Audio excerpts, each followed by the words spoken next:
In 2025, there are 600 million blogs online, and there are 200 billion reels across Facebook and Instagram viewed daily. Thanks to AI, anyone and everyone is pumping out content, and that means your customers are drowning in content. So the question is, what is the correct way of getting new clients and customers in 2025 without wasting time, money, or effort? Hi, I'm Sachi. I've scaled businesses over the last 10 years across retail, tech, real estate, and health. And today I'm going to walk you through my 4-step strategy to getting paying customers sustainably without wasting time, money, or effort in 2025. Let's dive in. So the first thing we're going to talk about is your growth flywheel. This is how you drive growth for your business today. You get a new customer or a client, they try or buy your service, or let's say they buy your product if you're a product company, and then they buy again if you're a product company, or if you're a service company, they retain with you and stay with you for longer, and then hopefully they refer their friends and family, and that drives some sort of virality for your business. Now, if you're an app company or a startup, virality can also come from within the product, and then finally you get a new customer again. So today, the step 1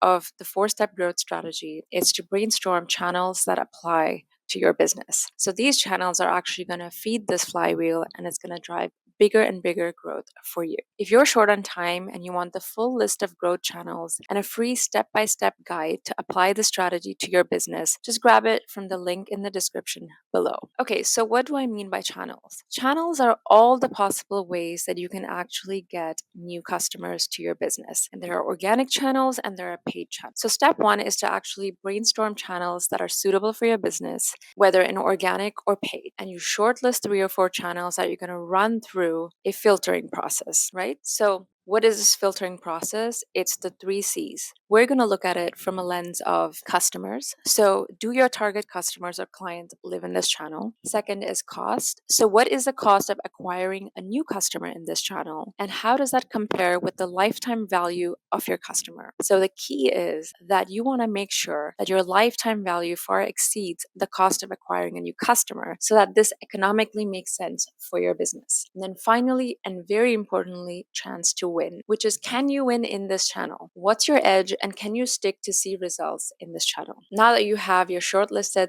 3 or 4 channels, we're going to run them through this filtering process, which is step 2. So let me run you through some examples of how this will work.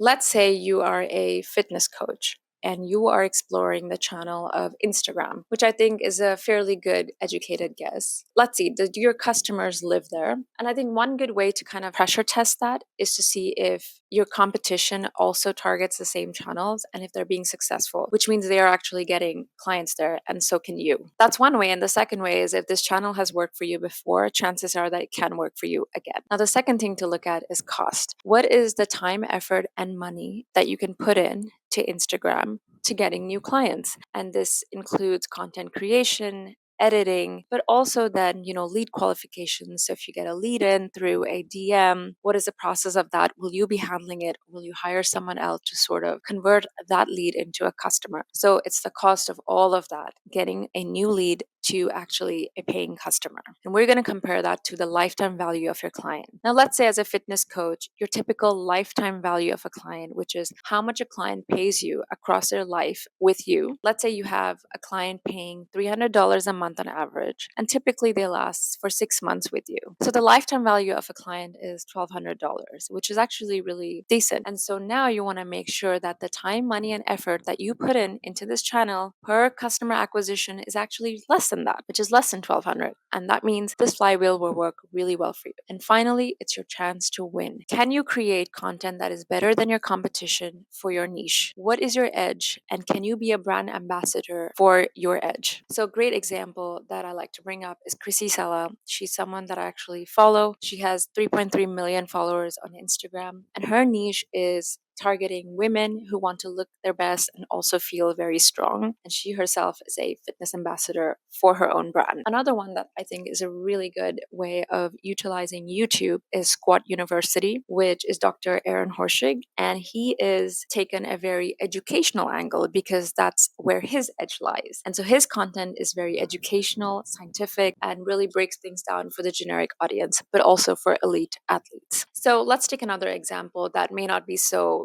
simple, right? So let's say you're looking at LinkedIn as a channel for a fitness coach. Do your customers live there? Well, technically, yes. A lot of clients who are on LinkedIn are probably looking for fitness services, but they're not generally searching for fitness services there. And so that might not be a great fit for you, right? But for instance, if your target market is working professionals, you might be able to squeeze in a good angle there. So that's something to look out for. Again, cost is similar to what we discussed. You're going to apply that lens to content creation on LinkedIn, and then chance to win. So can you really create content on LinkedIn that stands out? Maybe your angle would be educational or research driven, and that's something that you can test out. However, I would say that, when you're starting out, it's always best to choose channels that are already tested, where your customers live in those channels and expect to get those kind of content from similar brands. So on LinkedIn, I'm not really expecting to get content from a fitness coach. And so that is a little bit riskier than, let's say, starting up on Instagram or YouTube, where that content is more expected for a customer. Okay, so now let's look at a startup. So we've looked at a fitness coach. This framework can actually apply to anything, whether you're a solopreneur, freelancer, or startup. I worked with a startup that actually sold to other startups. And so let's compare a poor channel for them and a great channel for them, right? So their target customer profile are other startups. Now, how does Instagram feel for this? So in the B2B space, Instagram is not really a great channel because, yes, their customers technically live on Instagram, but they're not really looking for professional services on Instagram in that manner. And so I would say this is actually not a good fit customer wise. Second, cost wise,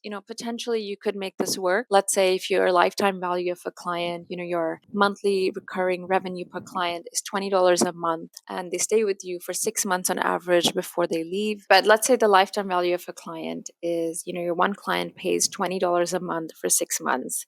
That's actually going to be $1,200. So again, is your cost of time, effort, and money going to be less than that amount? That's the important thing to remember. And finally, your chance to win. So can you win on Instagram? Can you actually create engaging content that drives high quality leads? Can you actually explain what your startup does in a very simple and catchy, hooky manner on Instagram? That's perhaps not a great fit. So what is a good fit for this channel, right? So we looked at partnerships with VCs, right? That is literally where startups live. And venture funded startups was a completely great target profile for this startup. So you can see that customer channel wise is a great win because referrals via venture capital firms is actually a perfect fit for this startup. Cost wise, you pay a small affiliate or commission fee, but generally it worked out really well in terms of economics. And finally, chance to win. So if you have a network of existing VCs, which this startup did, it had raised funding. It had a bunch of angel investors as well as institutional investors. And so that was a great place to kickstart where it had an edge. And this strategy worked really well.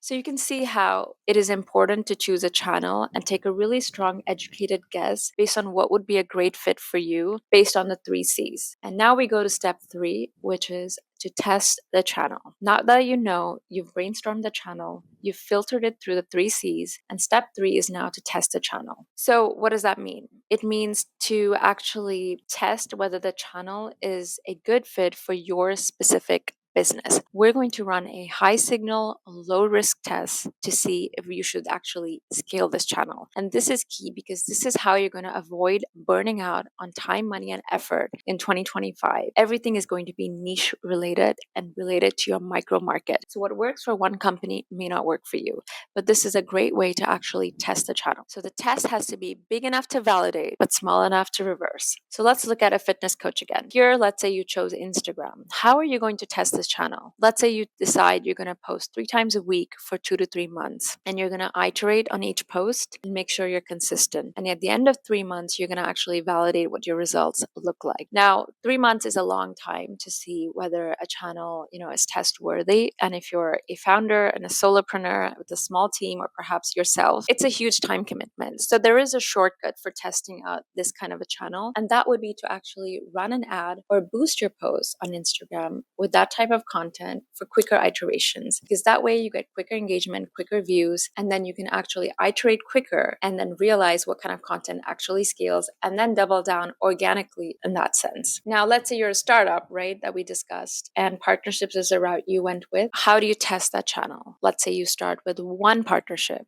one venture capital firm and you partner up with them as a warm lead, and you just see how that channel is sending you leads. You sort of smoothen out the kinks through this process, and then you can see if it works, what doesn't work, and apply that to the next stage. So here we go. Step 3 is to test the channel, and step 4, finally, is to scale. So if that channel delivers and you successfully complete the test, you double down and keep going down that channel. And that means you keep iterating on customers, cost, and chance to win until you actually blow it out of the park. And if not, let's say you do try the channel and after a good validation test, it turns out that you may not be the best fit for that channel, or that's something that drains you out or your resources out. That's a good time to take a pause and test another channel. And in this 4-step process, you can actually test the channels that will scale for your specific niche and business. So I hope you found this 4-step process useful. It's what I've recommended and used across scaling multiple different businesses across multiple different industries. This is a timeless strategy that will work in 2025 and will work 10 years down the line when you have new channels coming up. I hope you found the video useful. And if you did try this strategy, please get in touch with me through my newsletter. Link is in the description. The newsletter is called Tiny Growth Moves, and you get a weekly dose of growth tips delivered to your inbox for free. I'd love to brainstorm what you found. Also, please subscribe so you don't miss another video. See you next time.